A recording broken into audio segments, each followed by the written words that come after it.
Everyone laughed when the quiet woman rolled into the roadside diner on an old battered motorcycle held together with faded paint and decades of scars.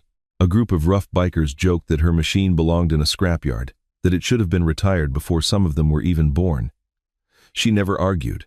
She never raised her voice. She simply parked the bike, pulled off her gloves finger by finger, walked inside, and ordered black coffee like the laughter did not exist. But the moment an elderly rider near the back window noticed the weathered patch stitched onto the back of her faded leather vest, every voice in that diner disappeared at once. Chairs stopped scraping, cups stopped clinking. Even the loudest men in the room, men who feared nothing on 2 wheels or 4, rose from their seats in silence, because that forgotten patch belonged to someone no rider alive would ever dare disrespect. The afternoon had started like 100 others in that small town, gray clouds hanging low over cracked asphalt, rain threatening but never quite falling, the kind of quiet that made every sound carry twice as far. A low, uneven engine growl rolled down Main Street long before the bike itself came into view, a sound like something breathing hard through age rather than horsepower. When it finally rounded the corner, heads turned, not out of admiration but disbelief. The motorcycle looked nearly 40 years old, its chrome dulled to a soft gray, its paint chipped down to bare metal in more places than anyone cared to count. One mirror cracked, the seat patched with tape that had long since given up, trying to look new. Riding it was a woman named Naomi Carter, 34 years old, her expression calm in a way that made people uneasy, the kind of calm that comes from having already survived worse than a parking lot full of strangers. She wore a leather vest so old it had turned the color of dried tobacco, sleeves rolled with careful precision, boots scuffed white at the toes from years of use rather than fashion. She did not look at the group of bikers gathered outside the diner, men in leather and denim, arms crossed, sunglasses hiding their eyes even under a cloudy sky. She simply guided her bike into an open space near the entrance and killed the engine, letting the silence settle before she moved. There was nothing about her posture that invited conversation, nothing that suggested she needed approval from a parking lot full of strangers, and that alone made several of the men shift uncomfortably in place. In small towns like this one, motorcycles carried a kind of unspoken currency. The newer the machine, the louder the pipes, the more immediate the respect offered by those already gathered outside. Naomi's bike offered none of that currency at first glance, its dull chrome and taped seat suggesting poverty or neglect rather than pride, and the men standing nearby had already decided which explanation to believe before she ever said a word. One of the men, broad-shouldered and grinning, elbowed his friend and nodded toward her ride. "That thing still runs," he said, loud enough for her to hear, loud enough for everyone to hear. Another voice followed quickly behind it, sharper, more amused. "She is writing a museum piece," he said, and a few of the others laughed, the kind of laughter that expects agreement, expects the target to shrink under it. Naomi did not shrink. She swung her leg over the seat, stood, and brushed a light layer of road dust from her jeans, unhurried, unbothered, as though the words had landed somewhere far behind her and simply never caught up. She walked past them without a glance, her boots steady against the wet pavement, her shoulders relaxed in a way that only comes from someone who has already decided what does and does not deserve a reaction. The men exchanged looks, some smirking, one shaking his head as if disappointed she had not given them a fight to enjoy. A woman standing near the door of the diner watched the whole exchange, arms folded, brow furrowed slightly, uncertain what to make of a stranger who could absorb mockery without a single crack in her composure. To anyone watching from the outside, it looked simple enough. A poor woman on a poor excuse for a motorcycle, too proud or too tired to defend herself. But something in the way she moved suggested otherwise, something in the quiet economy of her steps that did not match the story the bikers were telling about her. She pushed open the diner door, the small bell above it ringing once, and stepped into the warm, greasy air of frying bacon and old coffee. Nobody inside knew yet that the woman they had already decided to underestimate was carrying something on her back that would soon make every one of them regret their laughter. Inside the diner, the mockery did not end. It only shifted rooms, following her through the door like smoke that refused to clear. Naomi took a seat at the counter, ordered black coffee from a tired-looking waitress, and folded her hands in front of her, waiting without impatience. Behind her, several of the bikers had wandered in as well, settling into a booth near the window, still trading remarks about her motorcycle loud enough to be overheard. as though volume itself were a kind of challenge she was expected to answer. One man asked, half joking, half serious, how much she thought a rusted heap like that would fetch as scrap metal, guessing a number that made his friends chuckle into their mugs. Another leaned back in his chair and said she probably picked it up at an estate sale from someone who had passed, since nobody in their right mind would choose to ride something that tired on purpose. A third voice, quieter but no less pointed, suggested she should not be riding alone at all, implying more about her safety than her skill, the kind of remark dressed as concern but meant as diminishment. None of them noticed, or perhaps none of them cared to notice, that Naomi had ridden through weather far worse than a passing drizzle, across roads far more dangerous than the quiet highway leading into their town, long before any of them had learned to shift gears without stalling. She had crossed unfamiliar country in the dark more times than she could count, guided only by instinct and a compass strapped to her wrist, and a little laughter from strangers in a diner, registered somewhere far below the threshold of things that could rattle her composure. If anything, their remarks amused her in a way she never bothered to show, a quiet reminder of how easily people mistook confidence for arrogance and humility for weakness. She had learned long ago, both in uniform and afterward, that explaining herself to people determined to misunderstand her rarely changed anything, and that silence often accomplished more than argument ever could.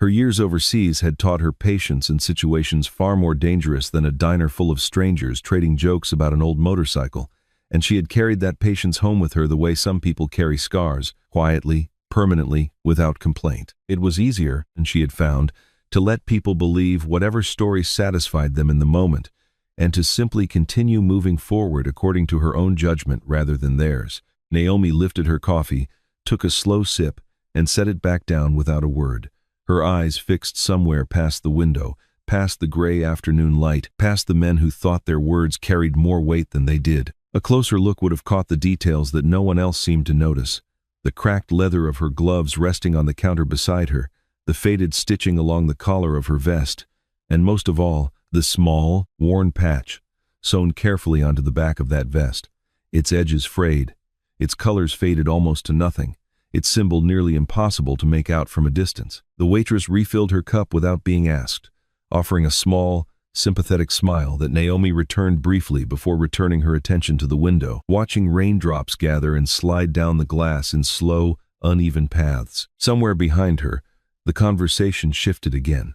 One man wondering aloud how many miles a bike that old could possibly have left in it, another betting it would not survive the drive out of town. None of it seemed to reach her, or if it did, she gave no outward sign, her hands folded loosely around the warm mug, her breathing steady, her attention elsewhere entirely. Nobody at that counter paid it any attention, too busy laughing at a woman they assumed had nothing worth respecting. Nobody, except for one man sitting alone in the far corner booth, an older rider with silver hair and hands roughened by decades of gripping handlebars in every kind of weather. He was perhaps 70 years old, his own leather jacket worn thin at the elbows, a folded newspaper untouched in front of him, his coffee going cold as his attention shifted entirely toward the woman at the counter. He had noticed something the younger men had missed entirely, distracted as they were by her appearance and her silence. His eyes had caught the patch on her back the moment she walked past his table, and something in his posture changed instantly, his shoulders straightening, his jaw tightening, the color draining slightly from his face, as though he had seen something he did not expect to see again in his lifetime.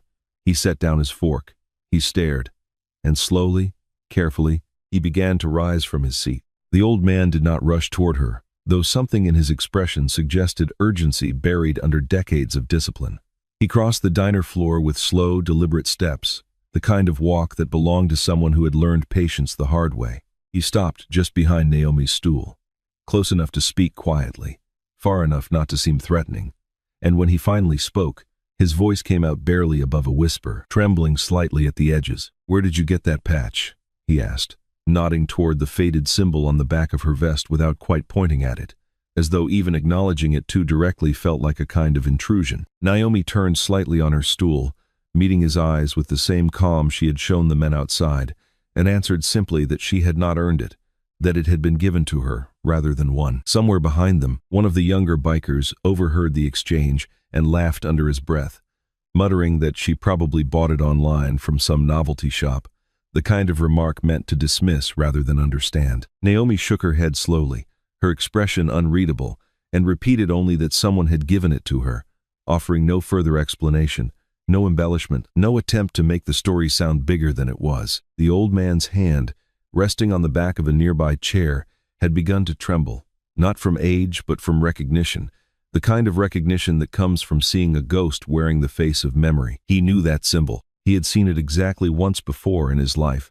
decades earlier, stitched onto the back of a man whose name still meant something in rooms most people would never be allowed to enter. It was not the insignia of the club that owned the parking lot outside, not the wings and skull that decorated half the jackets in that diner. It was older than that, smaller, plainer, the kind of patch that had never been mass-produced, never sold, never replicated, because it had only ever been given by one man and only ever to those he judged worthy with his own eyes. The old man swallowed hard, pulled out the chair beside her, and sat down slowly, his cold coffee forgotten, his attention entirely consumed by the woman in front of him and the story stitched into the leather on her back. He asked her, gently this time, if she understood what she was wearing, and Naomi answered honestly that she only understood what it meant to her, not what it might mean to anyone else. That answer alone told him everything he needed to know, that she was not lying, not performing, not chasing a reputation she did not understand, because someone chasing that reputation would have known exactly what story to tell. Around them,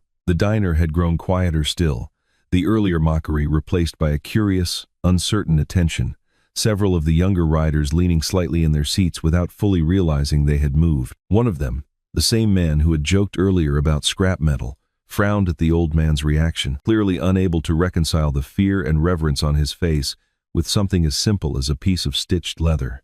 He asked, half mocking still but with less certainty than before, what exactly made one old patch worth more than any other, and the old man did not answer immediately, choosing instead to study Naomi's face a moment longer before he finally continued. The old man reminded him, in a voice that had lost all trace of humor, that patches within any club were earned through votes and probationary years, structured systems that every member understood and accepted before ever pinning one to their vest. What Naomi wore, he said, had followed none of those rules, bypassing every structure a lifetime of riding had taught him to respect, and that alone should have been enough to silence the room rather than provoke further questions.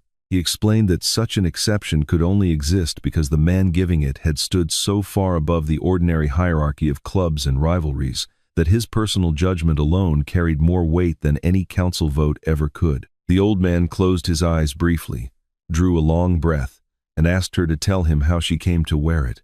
And slowly, reluctantly, Naomi began to speak, her voice steady but distant, carrying the listener backward through years she rarely discussed with strangers. She explained that she had served in the military for several years before returning home, trading one kind of discipline for another, one kind of silence for a different, heavier version of it. The transition back to ordinary life had been harder than any deployment, she said. The noise of civilian existence somehow louder than anything she had faced overseas, filled with expectations she no longer knew how to meet. She had drifted for a while after leaving the service, taking odd jobs, living quietly, avoiding attachments, until the day everything changed on a stretch of empty highway outside a town not unlike this one. She had come upon an accident, an older man thrown from his motorcycle after a truck clipped his back tire and kept driving without stopping, leaving him bleeding on the shoulder of the road with no one else in sight for miles. Naomi had pulled over immediately, applying what she remembered from combat training, stopping the bleeding, keeping him conscious, staying with him until help arrived, refusing to leave his side even when paramedics tried to usher her away. In the hospital afterward, she had visited him again and again, not out of obligation but because something about his quiet gratitude had reached a part of her that had been closed off for a long time. Over the following months, she cared for him through his recovery, driving him to appointments, helping him regain strength in that leg, sitting with him through long afternoons when he had no one else to talk to. She never asked him who he was before the accident, never asked about the leather jackets folded carefully in his closet or the framed photographs of men on motorcycles lining his hallway walls. To her, he was simply a man named Earl, quiet and observant, someone who spoke rarely but listened completely, someone who treated her small kindnesses as though they were the largest gifts he had ever received. The day finally came when Earl no longer needed her help. His leg healed enough to walk without support, his life returning to whatever shape it had held before the accident interrupted it. Naomi expected a simple goodbye, a handshake, perhaps a quiet thank you before they went their separate ways. Instead, Earl asked her to sit with him one final time, and from an old wooden box on his kitchen table, he lifted out a small, worn patch, the leather soft with age, the stitching faded but intact, and placed it gently into her hands. He told her only that someday, someone would understand what she was holding, that the meaning would find her even if she never went looking for it. Naomi had asked him what it meant, what it represented, whether it belonged to some club or brotherhood she should know about, but Earl had only smiled and repeated the same quiet phrase, that someday someone would understand. She never pressed him further. She sewed the patch onto the back of her vest that same week, not out of ceremony, but out of respect for a man who had given her something clearly precious without asking for anything in return. She never saw Earl again after that final conversation, learning only much later, through a brief mention in a local paper, that he had passed away peacefully at home. She had worn the patch every day since, through years of quiet living, never once suspecting that it carried weight beyond the personal memory it held for her, never imagining that somewhere out there, an entire community of riders still spoke his name with something close to reverence. She recalled how the highway had been empty in both directions that afternoon. No traffic for what felt like miles, just wind and the distant hum of insects in the tall grass along the shoulder, and how she had almost driven past before something made her slow down and look twice. She remembered the exact color of the sky that day, a bruised purple gray that matched the storm gathering far to the west, and how Earl had looked up at her from the gravel with an expression more curious than afraid, as though he were studying her rather than pleading for help. In the weeks that followed, she said, he rarely spoke about his past, preferring instead to ask about hers, about her years in uniform, about the things she had seen, and the things she had chosen never to discuss with anyone else. The old man in the diner listened to her account without interrupting, his hands folded tightly in his lap, his eyes glistening by the time she finished speaking. When he finally responded, his voice had steadied, though the weight behind his words had only grown heavier, and slowly, deliberately, he began to explain exactly who Earl had been to men like him. The man Naomi knew simply as Earl, he explained quietly, had been something close to a legend among riders across 3 states, a name spoken in hushed respect in clubhouses that otherwise trusted no outsider. Decades earlier, Earl had personally intervened between 2 rival motorcycle clubs on the brink of violence, standing unarmed between them on a dark stretch of road and refusing to move until both sides agreed to lay down whatever they had been carrying. He had done this more than once, the old man said, each time risking his own safety to prevent bloodshed that would have destroyed families on both sides of the conflict. Earl had also been credited with pulling riders from burning wreckage on more than one occasion, dragging strangers from overturned trucks and flaming engines without a second thought for his own safety, asking nothing in return, never speaking of it afterward, unless someone else brought it up first. Word of these actions had spread slowly over the years, not through boasting, since Earl never boasted, but through the testimonies of the people he had saved and the riders who had witnessed his quiet, immovable courage firsthand. By the time he grew old, his name had become shorthand in certain circles for a particular kind of integrity, the kind that never wavered no matter who was watching or whether anyone would ever know. Above all else, the old man explained, Earl had never once betrayed a brother, never once broken a promise made in good faith, never once used the trust placed in him for his own gain, even when doing so would have been easy and consequence-free. That reputation, built over an entire lifetime, was precisely why the patch Naomi wore held meaning far beyond decoration, because it had never been a symbol of power or rank within any single club or organization. It represented something rarer than authority, the old man said. It represented absolute trust, the kind earned only through a lifetime of proof rather than a single act of bravery. He explained further that clubs across the region, groups that otherwise refused to acknowledge one another on any ordinary day, had all quietly agreed decades earlier that Earl's word would be treated as final in any dispute too dangerous to settle alone. That kind of authority was never voted upon or claimed, he said. It simply accumulated year after year until it became undeniable, the way a riverbed carves itself deeper through nothing but patient, repeated pressure. Even after Earl had grown too old to ride the long distances of his younger years, his opinion on matters of honor and loyalty had continued to settle arguments that might otherwise have ended in bloodshed, his name alone often enough to calm a room that swords and threats could not. He described nights decades earlier when rival clubs had gathered on opposite ends of a bridge just outside the county line, chains and worse hidden beneath jackets, tempers already past the point of reasoning, and how Earl had walked the length of that bridge alone, unarmed, speaking so quietly that both sides had to lean in just to hear him. Nobody the old man had ever known could explain exactly what Earl said in those moments. Only that whatever it was, it worked every time, and men who had sworn to bury their differences in blood instead rode home together before sunrise. Stories like that had followed Earl for the better part of 40 years, growing quieter rather than louder as he aged, until most younger riders knew only fragments of a legend their elders refused to exaggerate out of respect rather than forgetfulness. In all the years the old man had ridden, moving through circles most outsiders never saw, he had heard of exactly one person outside any recognized club who had ever been given that patch directly by Earl himself, and looking at the woman sitting beside him now, he understood he was finally looking at her. Word moved through the diner faster than anyone could have predicted, passing from table to table in hushed fragments, the old man's low voice somehow reaching every corner of the room without ever rising above a murmur. The bikers who had laughed loudest only minutes earlier fell silent first, their earlier jokes about scrap metal and museum pieces curdling into something closer to shame as understanding settled over them. One by one, they rose from their seats, chairs scraping softly against the floor, the earlier bravado draining from their postures as quickly as it had appeared. The man who had first mocked her motorcycle approached slowly, removing his sunglasses despite the dim lighting inside, his expression stripped of the confidence he had worn like armor only minutes before. He said simply that they had judged the machine without ever looking at the rider, that the two things were never the same, and he regretted not understanding that sooner. Another man beside him nodded in agreement, adding quietly that respect should have been the default rather than something earned through proof that the mistake had been theirs alone to correct now. The diner door opened again moments later, and a broader, heavier presence stepped through it. A man whose leather vest carried the unmistakable insignia of the Hells Angels, hatches earned over years of loyalty and hard riding, his posture commanding immediate attention from everyone in the room. He walked directly toward Naomi, his expression unreadable at first, scanning the small crowd gathered around her before his eyes finally settled on the worn patch stitched across the back of her vest. He studied it for a long moment, his jaw tightening slightly, his silence stretching long enough that even the old man beside him seemed to hold his breath.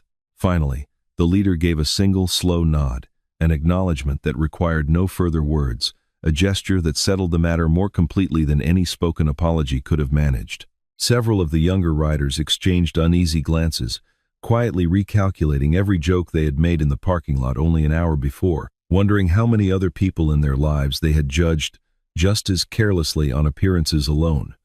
One young woman near the back, who had said nothing during the earlier mockery but had laughed along regardless, lowered her eyes to the floor, her cheeks flushed with an embarrassment she clearly had not expected to feel over a stranger's motorcycle. The tension in the room did not disappear entirely, but it transformed into something quieter, something closer to reverence, as every rider present recalibrated their understanding of the woman they had dismissed only minutes earlier. Naomi remained seated through all of it, her coffee cup still warm in her hands, watching the shift in the room with the same steady calm she had carried since she first walked through the door, neither triumphant nor bitter, simply present. The waitress who had refilled her cup earlier lingered nearby now, drawn by the sudden shift in atmosphere, her curiosity plain even as she pretended to wipe down an already clean section of counter. She had worked that diner for many years, long enough to see plenty of arguments and reconciliations pass through its doors, but nothing quite like the quiet, almost ceremonial respect, now settling over a room full of grown men who moments earlier had been laughing at a stranger's expense. She would tell the story herself many times in the months that followed, always circling back to the same detail, that Naomi never once asked for any of it, never postured, never seemed to need the room's approval at all. Once the room had settled into its new, quieter rhythm, several of the men gathered closer, curiosity replacing embarrassment, questions forming that none of them had thought to ask before. They wanted to understand not just the patch, but the motorcycle itself, the reason a woman clearly capable of affording something newer chose instead to keep riding a machine so visibly worn by time. Naomi set down her cup and explained without hesitation, her voice carrying none of the defensiveness the earlier mockery might have justified, only quiet clarity. The motorcycle, she told them, had belonged to Earl himself, the very machine he had been riding on the day of the accident that first brought them together on that empty highway. After his recovery, he had insisted she take it, not as payment for her care, but as a continuation of something he valued more than the machine's condition, a promise that the bike would keep moving forward under someone who understood what riding truly meant. He had told her plainly, in words she still carried closely, to keep riding, nothing more elaborate than that, no instructions about maintenance or appearance, simply an expectation that the wheels would keep turning. She had never repainted it, she explained, never replaced the cracked mirror or smoothed over the scars along its frame, because every mark told part of a story that belonged to Earl as much as it now belonged to her. The dents from old falls, the sun-faded paint along the tank, the worn leather of the seat, all of it remained exactly as it had been the day she first rode it away from his house, a rolling monument to a man most of the room had only just learned to fully respect. She told them about the mornings she still checked the oil the exact way Earl had taught her, kneeling beside the engine with the same unhurried patience he had shown, and how she sometimes caught herself talking quietly to the machine while she worked, the way people speak to something that has earned its own kind of presence. She admitted, almost smiling, that she had been offered good money for the bike more than once over the years. Collectors drawn to its age and rarity, and how she had turned down every offer without a second thought, because some things were never meant to be sold regardless of the price attached to them. To restore it, she said, would have been to erase him, and that was something she had never been willing to do, regardless of what anyone thought when they saw it parked outside. She described a mechanic she had once visited, decades younger than the machine itself, who had offered to replace nearly everything under the seat with modern parts, promising smoother handling and fewer breakdowns along the highway. Naomi had declined every suggestion but the essentials, insisting instead that whatever failed be repaired using parts as close to original as could still be found, even when that meant waiting weeks for the right piece to surface from some forgotten supplier. The mechanic had eventually stopped arguing with her, she said, admitting once that he had never met anyone so committed to preserving imperfection, and that watching her care for the bike had changed how he thought about the machines passing through his own shop every day. Among the riders listening, one younger man remained visibly unconvinced, arms crossed, skepticism written plainly across his face despite everything he had just witnessed unfold around him. His name did not matter as much as his doubt, a doubt rooted in youth and a hunger for proof that stories alone rarely satisfied. He spoke up finally, his voice cutting through the quiet reverence that had settled over the diner, insisting that legends,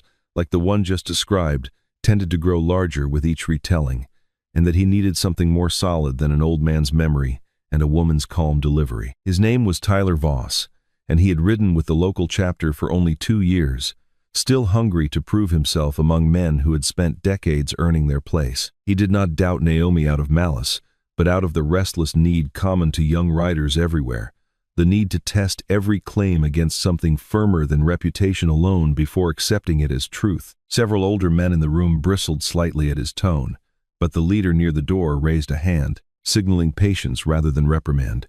Understanding that doubt, handled properly, often deepened respect rather than undermining it.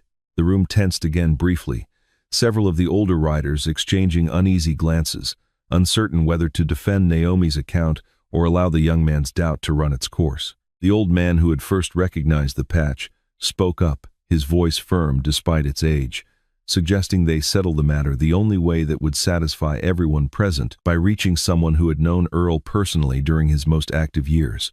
A phone was produced, a number dialed from an old contact list carried in a battered wallet, and the diner fell into an uneasy hush as the call connected on speaker for everyone to hear.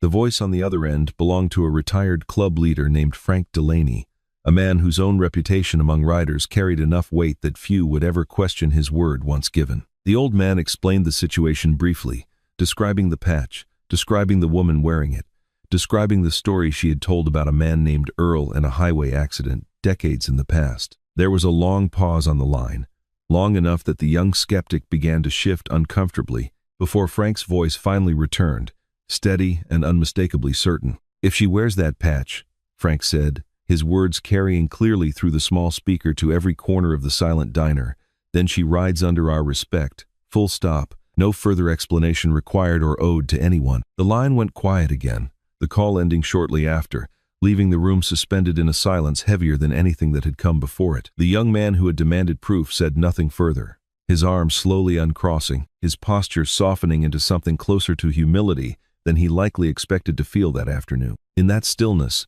something settled permanently over the gathering, a shared understanding that the woman they had mocked upon her arrival carried something none of them could claim for themselves. Not power, not rank, but a kind of trust that outlived the man who had first given it. As the room settled into its quiet aftermath, Naomi finally spoke again, her tone gentle but firm, addressing not just the apology already offered, but the deeper misunderstanding still lingering beneath it. She told them plainly that she had never wanted special treatment, never wanted anyone bowing their heads or stepping aside out of obligation, because that was never what Earl had intended when he placed the patch in her hands. The symbol on her back, she explained, was not a demand for deference, but a daily reminder to herself, a quiet accountability that asked only one question each morning when she put on her vest, whether she was still living in a way worthy of what it represented. She reached back slowly, her fingers finding the edges of the worn patch, and with careful, deliberate movements, she began working it loose from the leather that had held it for years. The room watched in stunned silence as she set it gently on the counter in front of her, the fabric worn soft from decades of exposure to weather and time, resting there like something far heavier than its actual size suggested. She told them that if the day ever came when she no longer deserved to wear it, when her own actions failed to honor what Earl had built his entire reputation upon, she would set it aside permanently rather than let it become a costume. That gesture alone did more to earn the room's respect than the phone call or the old man's recognition combined, because it revealed a person who understood the weight of trust rather than someone simply carrying its symbol for convenience. Several of the men lowered their eyes briefly, humbled not by fear or hierarchy but by the simple honesty of someone willing to give up something valuable rather than risk misusing it. The Hells Angels leader who had entered earlier stepped forward once more, his expression softer now than when he first walked through the door, and told her quietly that few men he had known in his lifetime would have made that same offer so easily. His name was Marcus Dunn, and he had led his chapter for nearly 15 years, long enough to have seen every kind of pride and posturing a leather vest could inspire in the people who wore one. He admitted, quietly enough that only those nearest could hear, that he had once known a man who threatened violence rather than surrender a patch far less meaningful than the one resting on Naomi's shoulders, and that the contrast between that memory and what he had just witnessed left him momentarily at a loss for words. Naomi picked the patch back up after a long moment, turning it gently between her fingers before handing it to the old man beside her rather than reattaching it herself. She asked him, simply, to sew it back on for her, explaining that it felt right, coming from someone who understood exactly what it represented, rather than doing it alone at a counter surrounded by strangers who had only just learned its meaning. The old man's hands trembled slightly as he accepted the small piece of leather, his eyes wet, his throat tight with an emotion he did not bother hiding from the room around him. He worked slowly, careful with each stitch, restoring the patch to its place on her vest, while the diner remained quiet around him. No laughter, no mockery, only the soft sound of thread pulling through old leather and the occasional creak of chairs as people leaned forward to watch. When he finished, he pressed his palm briefly against the fabric, a small, private gesture of respect, directed as much toward the man who had once trusted him with similar stories as toward the woman sitting in front of him now. Naomi thanked him quietly, pulling the vest back over her shoulders, feeling the familiar weight settle into place exactly where it belonged. For a long moment, nobody in the diner seemed to know what to say, the silence stretching comfortably rather than awkwardly, filled instead with something close to collective understanding. The young rider who had demanded proof earlier finally spoke again, his voice quieter now, admitting that he had spent years chasing respect through louder engines and bigger clubs, and that watching a stranger offer to give hers up so easily had taught him something he doubted he would forget anytime soon. Nobody argued with him, and nobody needed to. The moment passed without further ceremony, the room slowly returning to its usual rhythm, conversations resuming in lower, more thoughtful tones than before, though something in the atmosphere remained permanently changed. Nobody in that diner would forget the afternoon. A stranger's quiet honesty taught an entire room of hardened riders more about honor than any story alone could have accomplished. Naomi finished her coffee slowly, savoring the last of its warmth as the afternoon light outside began to shift, the earlier rain finally giving way to pale, watery sunshine breaking through the clouds. She rose from her stool, pulling her worn gloves back over her hands finger by finger, the same deliberate motion she had used hours earlier, though the room around her now watched with an entirely different weight in their attention. Nobody spoke as she walked toward the door, the earlier jokes and mockery replaced entirely by a silence that felt less like awkwardness and more like reverence being carefully held in check. Outside, the group of bikers who had gathered earlier to laugh at her arrival had reorganized themselves entirely, no longer clustered carelessly near the entrance but standing in two straight, deliberate lines leading from the door toward her waiting motorcycle. Nobody had instructed them to form that arrangement. No words exchanged to coordinate it. Only a shared, unspoken understanding passing between men who had spent their lives learning how to honor things properly when the moment demanded it. Naomi stepped through the door and paused briefly at the sight, her expression softening slightly, though she said nothing, simply nodding once in quiet acknowledgement before beginning to walk the path they had created for her. As she passed, the older man closest to the entrance, the very man who had made the first joke about her machine being a museum piece, placed his right hand flat against his chest, directly over his heart, his head bowing slightly as she moved past him. One by one, down the entire length of the formation, every rider followed his example, hands pressed solemnly to their chests, heads lowered in a silent gesture that needed no explanation to anyone who understood what had transpired inside that diner. The Hells Angels leader stood at the very end of the line, closest to her motorcycle, and offered the same gesture last, his eyes meeting hers directly as she approached, holding her gaze for a long, steady moment before stepping aside to let her pass. Naomi reached her motorcycle and paused there briefly, her hand resting on the cracked leather seat, feeling the familiar texture beneath her palm, the same seat Earl himself had once sat upon countless times before handing the machine into her care. She swung her leg over it with practiced ease, settling into position, reaching for the worn helmet hanging from the handlebar, and pulling it carefully over her head, securing the strap beneath her chin without hurry. The engine turned over on the first attempt, that same uneven, breathing growl, rolling out across the quiet parking lot, no longer sounding tired to anyone listening but instead sounding exactly like what it was, a machine that had earned every mile it carried. She eased the motorcycle forward slowly, guiding it between the two lines of silent riders, still holding their positions, hands still pressed over hearts, head still respectfully lowered as she passed each one in turn. Nobody moved until she had cleared the lot entirely, the sound of her engine fading gradually into the distance as she merged onto the empty road leading out of town, the pale afternoon sunlight catching briefly on the chrome of her handlebars. The old man remained standing longest, watching until the motorcycle disappeared completely around a distant bend, his hand still resting over his own chest long after there was nothing left to see. Behind him, the diner slowly emptied as riders drifted back to their bikes, their conversations quieter now, more thoughtful, carrying none of the careless mockery that had filled the same space only an hour earlier. The road stretched out ahead of her, wet asphalt catching fragments of sunlight breaking through the retreating clouds, fields on either side still glistening from the earlier rain, the world momentarily washed clean and quiet. She rode without hurry, the same steady pace Earl himself had always favored, never chasing speed for its own sake, always treating the road as something to be respected rather than conquered. Somewhere behind her, miles falling away with every passing minute, a diner full of strangers continued talking quietly among themselves, already reshaping the story into something they would tell for years to come, softened at the edges by admiration rather than mockery. Somewhere down that long, empty road, a woman named Naomi Carter rode onward beneath a clearing sky, carrying with her not just an old motorcycle and a faded patch, but the weight and privilege of a promise she intended to honor for as long as she lived. And though nobody in that small town would likely see her again, none of them would ever forget the afternoon. They learned that respect is never earned by what a person rides, but by how faithfully they choose to live.